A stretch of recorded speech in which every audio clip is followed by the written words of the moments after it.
നോമ്പ് തുറയ്ക്ക് വേണ്ടിയിട്ട് നമ്മുടെ സ്വന്തം മിഥുൻ ചേട്ടനാണ് കേട്ടോ ഭക്ഷണം റെഡിയാക്കിയിട്ടുള്ള. അതും നമ്മുടെ അടിപൊളി ദമ്മിട്ട ചിക്കൻ ബിരിയാണി. അപ്പോൾ ഇതാണ് നമ്മുടെ മിഥുൻ ചേട്ടൻ. വടക്കുന്നാഥൻ കാറ്ററിങ്സ് പറഞ്ഞിട്ടാണ് കേട്ടോ ഈ മിഥുൻ ചേട്ടൻ നടത്തിക്കൊണ്ടുവന്നത്. അപ്രതീക്ഷിതമായിട്ടാണ് കേട്ടോ എനിക്ക് ഈ നോമ്പ് തുറയ്ക്ക് കൂടാൻ പറ്റിയത്. ഞാൻ വന്നതും ദമ്മ് പൊട്ടിക്കുന്ന സമയമായിരുന്നേ.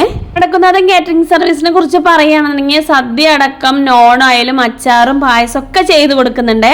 ഇന്നിവിടെ നോമ്പ് തുറയ്ക്ക് ചിക്കൻ ബിരിയാണി ആയിരുന്നു കേട്ടോ. റൈസ് ദമ്മിട്ടിട്ട് ചിക്കൻ നല്ല അടിപൊളിയിൽ ഗ്രേവി ടൈപ്പിലായിട്ട് നല്ല ടേസ്റ്റുള്ള ഒരു ബിരിയാണിയാണ് കേട്ടോ ഇന്ന് കഴിക്കാൻ പറ്റിയത്.